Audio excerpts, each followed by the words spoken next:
स्वागत है आपका दोस्तों हमारे चैनल जबरदस्त मैथ्स में। यह चैनल उन सभी के लिए है जो मैथ्स के डर से परेशान हैं और उन्हें मैथ्स करने में दिक्कत होती है। तो आज हम आपको सिखाने वाले हैं पेरीमीटर एंड एरिया। इसमें हम आपको सिखाएंगे क्या होता है perimeter and area, perimeter area find कैसे करना है, और भी जो कुछ भी एक्स्ट्रा नॉलेज होगा वो एक्स्ट्रा नॉलेज भी हम आपको देंगे। तो चलिए शुरू करते हैं आज का वीडियो। तो दोस्तों आज का वीडियो में हम सीखने वाले हैं पेरीमीटर एंड एरिया। पर पेरीमीटर एंड एरिया से पहले हमें जानना पड़ेगा पॉलीगॉन्स क्या होते हैं।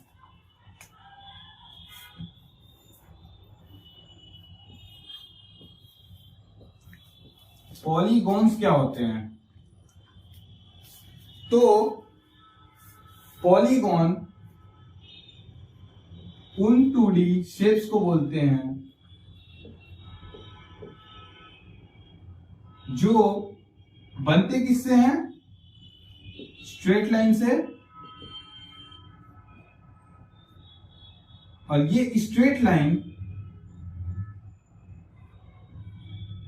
मिलके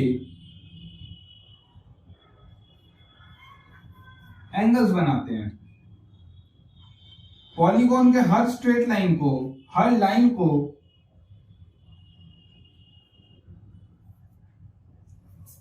एज बोलते हैं, और जहां पे एंगल बन रहा होता है, नॉट एंगल बट जहां पे एंगल बन रहा होता है, कॉर्नर जो रहता है, उस कॉर्नर को हम वर्टेक्स बोलते हैं। इसका प्लूरल फॉर्म होगा वर्टिसेस। एक से ज्यादा अगर वर्टेक्स होगा तो हम उसे वर्टिसेस पढ़ेंगे, और इसका प्लूरल फॉर्म होगा एजेस। एक से ज्यादा एज होगा तो उसे हम एजेस कहेंगे। तो चलिए इसी पहले पॉलीगॉन का एग्जांपल समझते हैं, इसके बाद हम अपने टॉपिक पे कि पेरीमीटर क्या होता है, एरिया क्या होता है समझेंगे।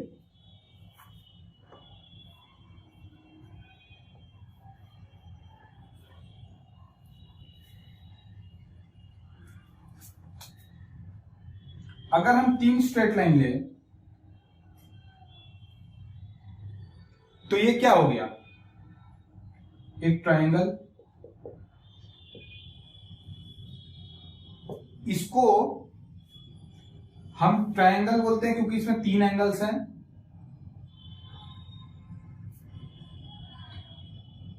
ये हो गए इसके 3 वर्टिसेस, और ये हो गए इसके एजेस। ये और ये होगा इसके एजेस।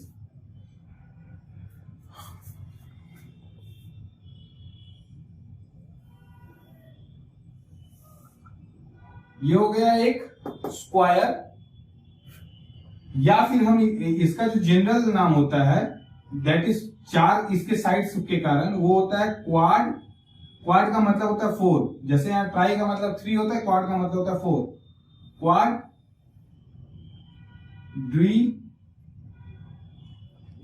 लेटरल। हम अगर नेमिंग करें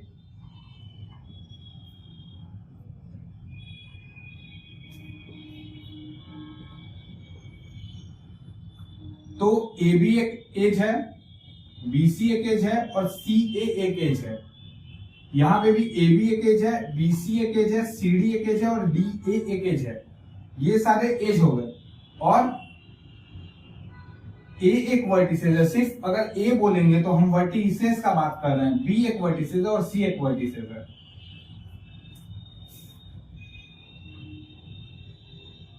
यहां पे edge, vertex and angle. A B, B C, हम इसे बी ए सी बी ऐसे भी पढ़ सकते हैं। ऐसा नहीं है कि आपको ए बी ही पढ़ना पड़ेगा, बट है तो एक ही। आप ए बी पढ़ो या बी ए पढ़ो, पर दोनों एक ही एज का नाम है। ऐसा नहीं करना कि दोनों अलग अलग एज का नाम है। फिर आता है हम लोग वर्टेक्स पे, ए बी एंड सी।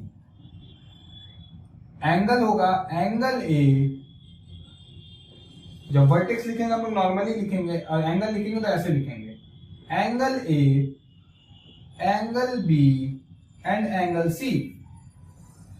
अब यहां पे आप नोटिस करिए कि हम जहां भी यूज कर रहे हैं हम वर्टेक्स के थ्रू ही नेमिंग करें। जैसे ए और बी वर्टेक्स मिलके एक एज बना, बी और सी वर्टेक्स मिलके एक एज बना, ऐसे करके हर एक स्ट्रेट लाइन पे को हम लोग एज बोलते हैं। तो आपने ट्रायंगल देखा, क्वाड्रिलेटरल देखा, चलिए मैं आपको 5 वाला भी बता देता हूं। इसे कहते हैं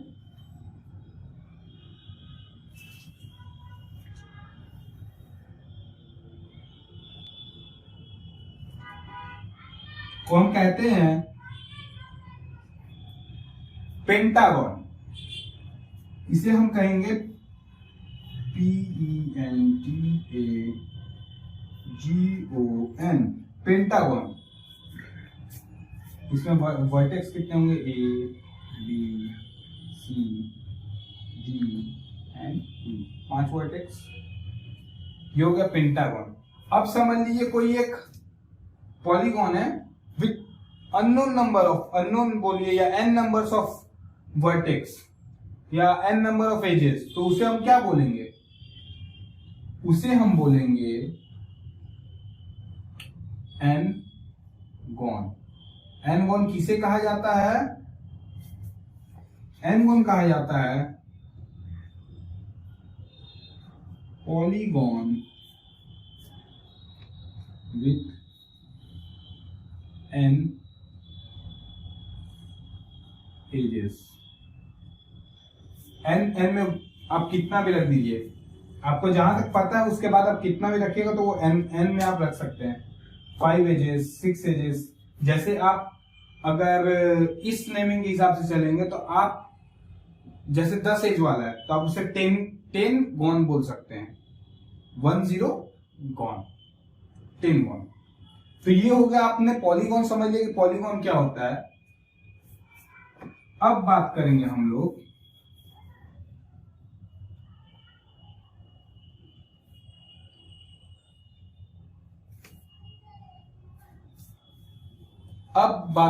लोग पेरीमीटर के बारे में एंड एरिया के बारे में। तो पेरीमीटर क्या होता है, पेरीमीटर, अब आपको समझे कि मैंने पॉलीगॉन क्यों आपको पढ़ाया पहले, कि पेरीमीटर का मतलब होता है किसी भी पॉलीगॉन का, चाहे वो ट्रायंगल हो या कुछ और, किसी भी पॉलीगॉन का जो बाउंड्री होता है, ये जो आउटर बाउंड्री है, इसी के लेंथ को हम बोलते हैं perimeter. Perimeter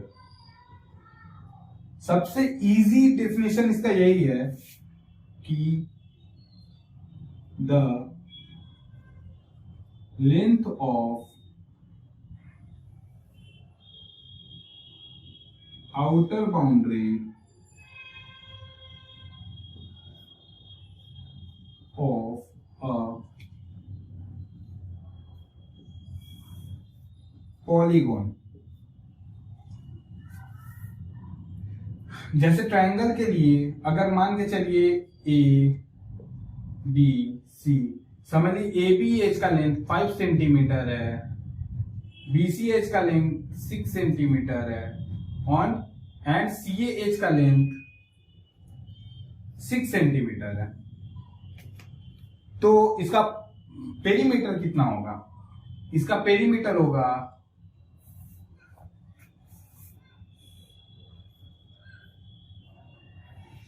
perimeter of triangle ABC equals to 5 + 6 + 6 17।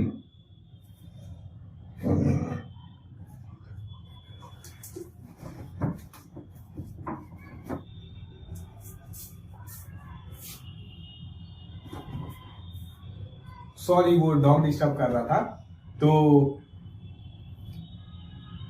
Perimeter of triangle जो होता है वो इसमें क्या होगा, यहाँ पे 5 सेंटीमीटर AB का लेंथ, 6 सेंटीमीटर BC का लेंथ और CA का लेंथ 6 सेंटीमीटर मिला के 17 सेंटीमीटर इसका इस ट्रायंगल के लिए पेरीमीटर हो जाएगा।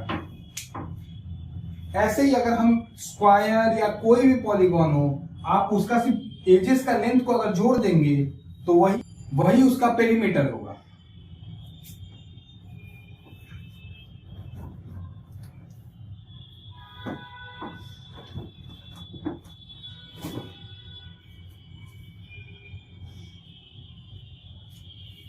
अब हम बात करेंगे कि एरिया क्या होता है, what is area, and area कैसे हम अब फाइंड करने वाले, कैसे हम एरिया निकालेंगे किसी भी पॉलीगॉन का। तो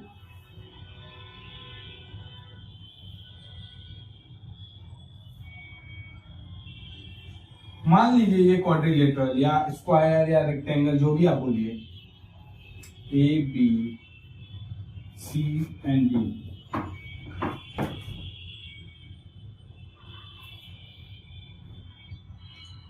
तो A B C and D are a quadrilateral जिसका हमें एरिया फाइंड करना है। हम कैसे फाइंड करेंगे और एरिया हम क्यों फाइंड करते हैं? एरिया का मतलब होता है कि ये कितना जगह कवर कर रहा है। ये जो अंदर का पार्ट है, ये टोटल जो अंदर का पार्ट है, ये कितना जगह कवर कर रहा है। तो हमें यही एरिया निकालना है पूरा, या फिर इसी का हम जो ये फाइंड करेंगे लेंथ, यही होगा एरिया। हाँ, बाय द वे पेरीमीटर के बारे में मैंने एक चीज नहीं बताया, वो है पेरीमीटर हमेशा सेंटीमीटर, मीटर, किलोमीटर ऐसे लिखा जाता है। एंड वेयर एरिया जब हम बात करेंगे, एरिया जब लिखेंगे तो हम एरिया लिखेंगे centimetre square, metre square and kilometre square. Feet भी होता है।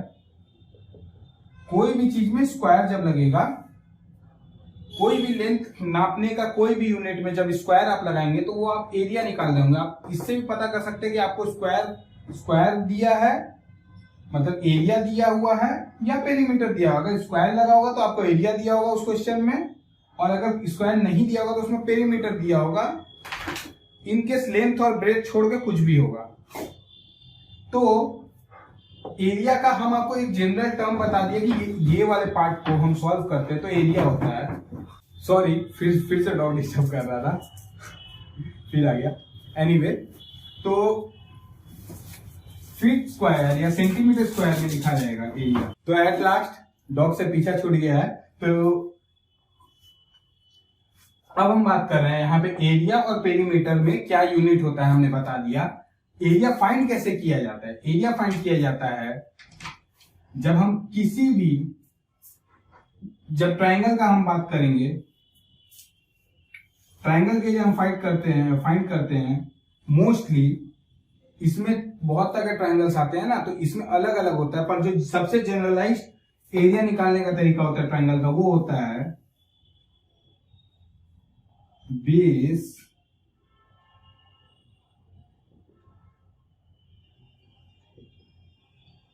Height area of triangle will be half into base into height. ये जनरल फॉर्मूला है ट्रायंगल का एरिया निकालने का। पर अगर ट्रायंगल भी कई तरह के होते हैं ना, scaling triangle, isosceles triangle and फिर इक्विलैटरल ट्रायंगल, ऐसे अलग अलग ट्रायंगल के लिए अलग अलग एरिया का फॉर्मूला होता है। बट जो जनरलाइज फॉर्मूला होता है ट्रायंगल निकालने का, ट्रायंगल का एरिया निकालने का, वो ये होता है हाफ इंटू बेस मतलब ये नीचे वाला पार्ट, इंटू हाइट। अगर आपको मान के चलिए इधर वाला हाइट दिया हुआ हो, इधर वाला हाइट दिया हुआ हो, तो बेस उसके लिए बेस ये बन जाएगा, ये वाला पार्ट बेस बन जाएगा। अगर आप ये वाले को हाइट देंगे तो अब इसके अलावा जब हम क्वाड्रिलेटरल में आते हैं, क्वाड्रिलेटरल मतलब ये, चाहे वो स्क्वायर हो चाहे वो रेक्टेंगल हो, सब में हम दो एजेस का मल्टीप्लाई करते हैं, दो एजेस का, एडजेसेंट एजेस का मल्टीप्लाई करते हैं। एडजेसेंट मतलब बगल बगल वाले। जैसे मान के चलिए अगर ये स्क्वायर होता तो ये सारे 6 सेंटीमीटर होते, 6 सेंटीमीटर होते, 6 सेंटीमीटर होते। तब हम क्या करते, area of quadrilateral ABCD will be 6 का स्क्वायर, 6 का स्क्वायर। 6 का स्क्वायर हमने क्यों लिखा, क्योंकि 6 का स्क्वायर का मतलब क्या होगा, 6 इंटू 6, सॉरी 6 इंटू 6, और जनरलाइज फॉर्म में हम इसे एस स्क्वायर लिखते हैं। एस मतलब साइड, क्योंकि इसमें लेंथ ब्रेथ नहीं होता, साइड होता है, क्योंकि सारे साइड बराबर होते हैं, इसलिए लेंथ को अलग ब्रेथ को अलग नहीं लिखा जाता, इसलिए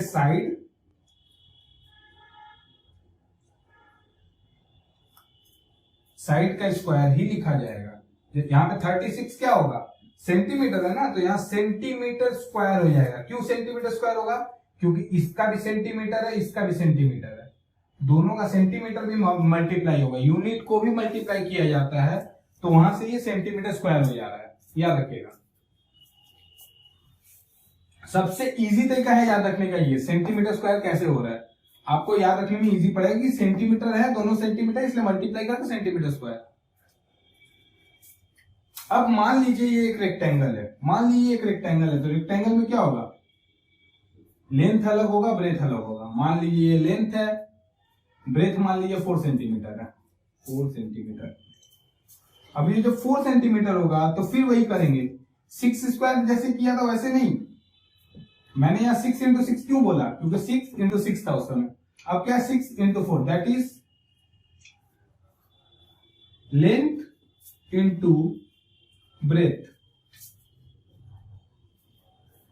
length into breadth, 6 into 4 24 centimetre square. ये हो गया इस रेक्टेंगल का एरिया। बाकी कुछ क्वेश्चंस और कुछ इसके बारे में और कुछ बातें पेरीमीटर एरिया के बारे में हम अगले वीडियो में बताएंगे। Thank you for watching, please subscribe and share our video, और प्लीज आप हमें जितना सपोर्ट कर सके करिए by liking this video. Like करना बिल्कुल ना भूले इस वीडियो को, और शेयर करिए उन लोगों को जिनको पेरीमीटर एरिया का कॉन्सेप्ट क्लियर नहीं है। Thank you for watching this video.